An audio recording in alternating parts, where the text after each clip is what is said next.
Hi guys, how are you? And how you Hi, doing? Good Rachel. morning.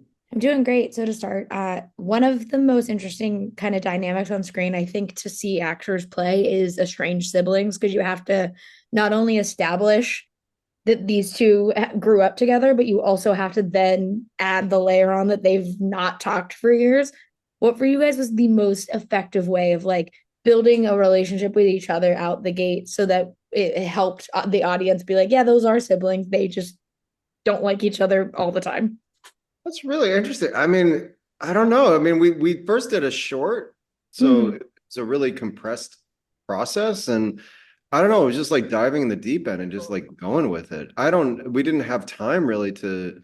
No, there was no like table read or rehearsal or anything. I think though, yeah, just because we did do the short, I think that's we did the short and like on the basis of the short, like I think it was like by the end of the short, I was like, oh yeah, this is exactly what I pictured for this relationship. Like this Mhm. is exactly right. So I suppose there could have been like another scenario where like an actor came in to play Ben on the short, and I would have been like, uh, and then that maybe I would have maybe taken the feature script in another direction and cast another actor. Like that could have been possible. But like Anthony came in and I was like, this is exactly how I picture the sibling relationship. Exactly. So it felt like this is so great. And so I wrote the feature script with him in mind and then was just kind of hoping he didn't get too busy Uh, or would do it, was willing to do it. So yeah, it worked out really well. And I kind of actually recommend that to other filmmakers. I'm like, if you can work with an actor, like try to do something together first, because then you'll know if it works right away.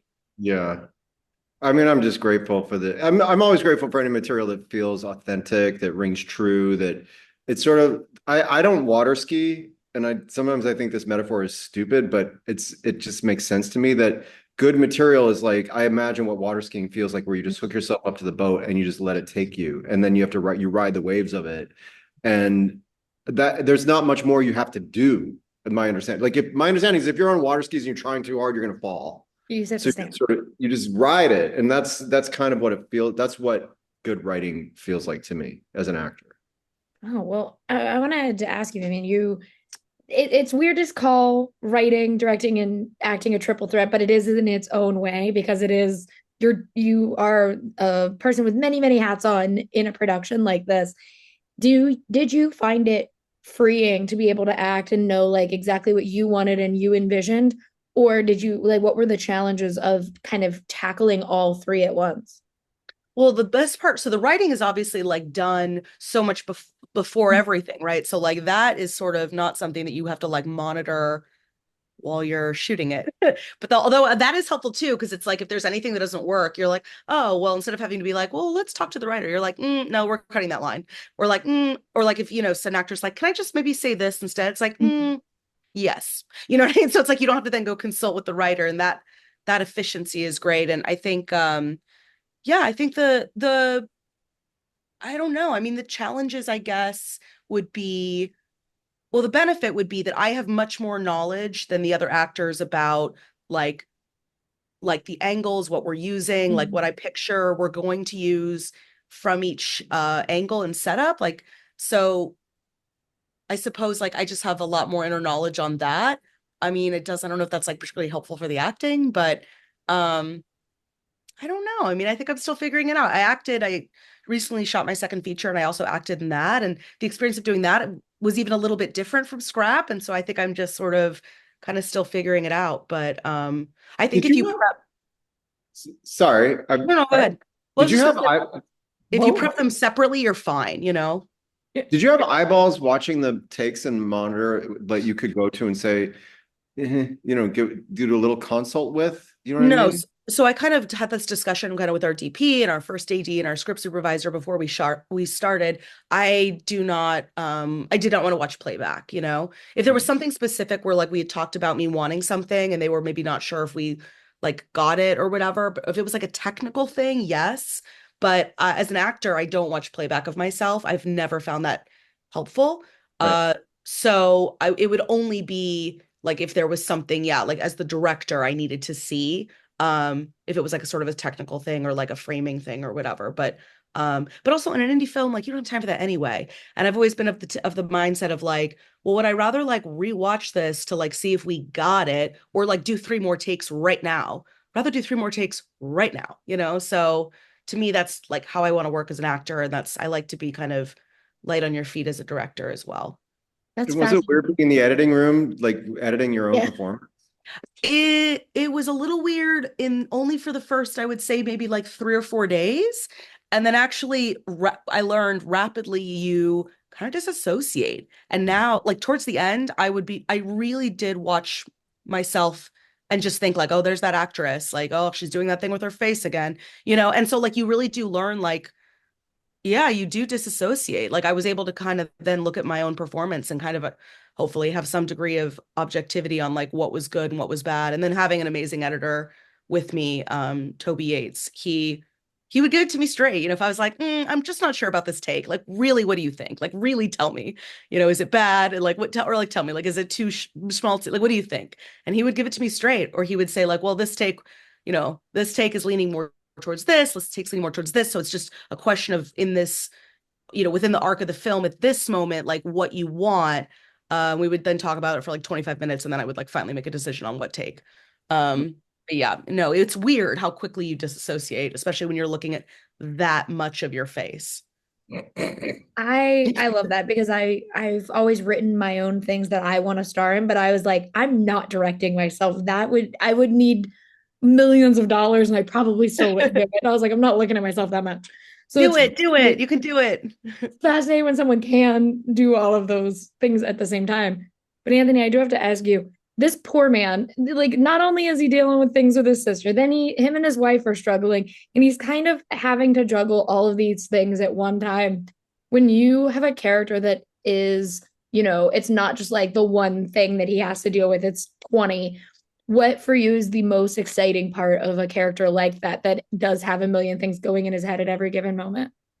Well, I mean, again, it goes back to the writing. If the writing feels truthful about that, then it's just like it's I get to just bathe in it. You know what I mean? So it's what's exciting about it is having really fulfilling material to work with.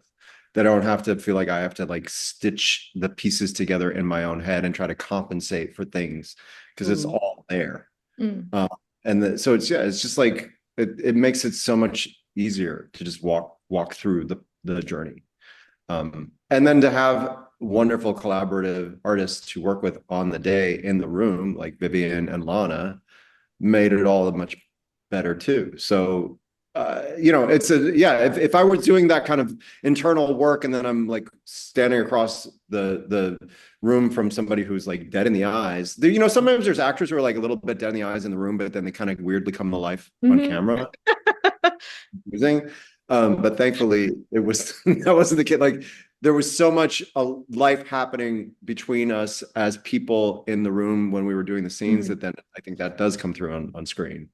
So I was lucky for that. Yeah, I agree. It also that just reminded me of that Parks and Rec bit where the politician is just like a robot and dead in the face, and then all of a sudden he comes to life to like talk politics. I was Yeah. like, that's yeah, actors. Um, I also love and then this is an indie movie thing that I really love. These sets are beautiful, but I also am well aware of the fact that it comes from like we don't have the money to build these things. We have to just go find a house we can use, or we have to go find this thing. And it inevitably feels more real than some of these bigger budget films.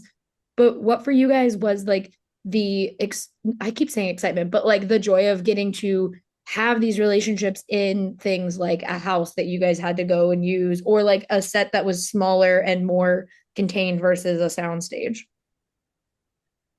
Well, I mean, it's a very Los Angeles story, I think, for Mhm. sure. I think also part of it is just because I've lived in Los Angeles for like my whole life. So I sort of yeah, I kind of like, and it's such a specific city and Mhm. people spend so much time in their cars. So I think also it's just like a joy to like put all these places uh on screen, like the Moonlight Rollerway is so like iconic. Like, I mean, it's like I think it's like the last one of those kind of like 1970s sort of like original wood floors roller rinks.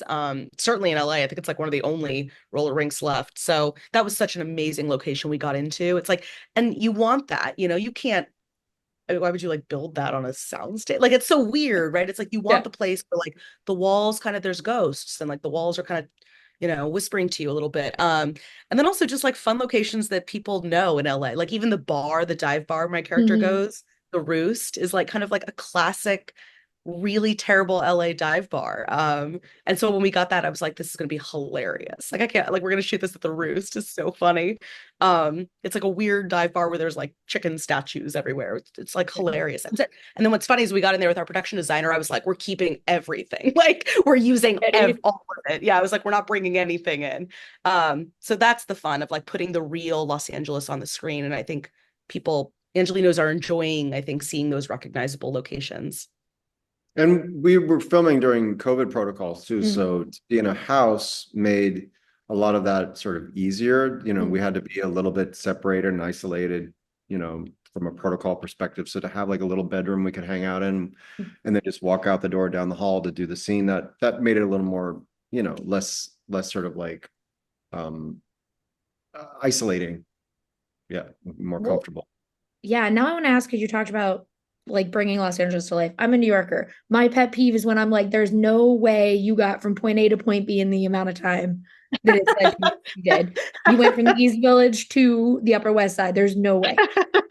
But for you, how like much did you want to pay attention to bringing LA to life in a reasonable and like authentic way so that someone from LA would look at it and be like, yeah, that is exactly how I would also go to this place.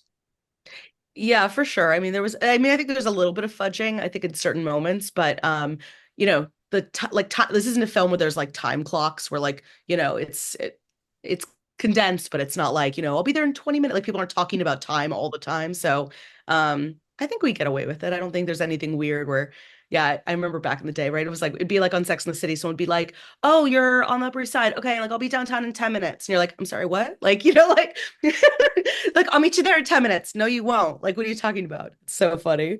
Yeah, Daredevil has a coffee shop at one point, and it's like, this is Hell's Kitchen. I'm like, that's the Bedford L stop. That is Yeah. that is not Hell's Kitchen. Hell's Kitchen is 3 blocks.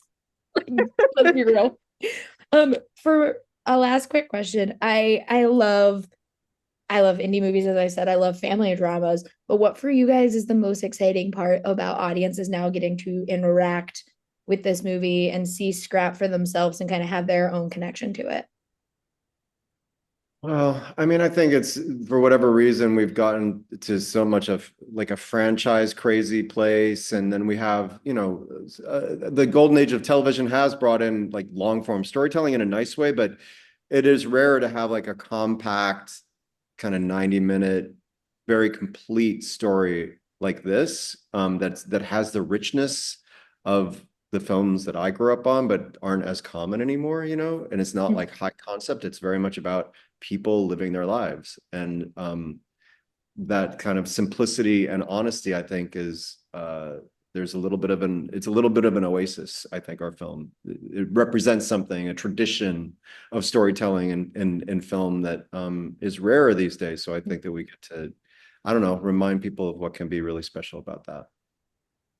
Yeah, absolutely. I mean, I'm at a film festival actually right now, and I just met oh, I'm gonna say her name wrong. Her name first name's Tracy. I don't want to say her last name incorrectly, but she's here with a feature called Bob Trevino Likes It that was at South by this earlier this year, and I saw it, and it's a wonderful indie, but it's very much like Scrap. Like it's about kind of sort of chosen family, and it's sort of centered around two performances, and it's very yeah, it's very sweet, has its heart on its sleeve. It's sort of also a dramedy, and uh people want those movies. Like they want them, they want something that reflects their real life, like Anthony said. Not that we don't enjoy, superhero movies or whatever, or that it isn't fun to go and like imagine a world like, Wicked or whatever. But yeah, people definitely are hungry for stories that feel more relatable. Yeah, I agree. Thank you guys so much for talking with me today. I really appreciate it, and I can't wait for everyone else to get to see Scrap. Thank you, Thank you man. so much, Rachel. So nice to meet you. Thank you. Have a great one.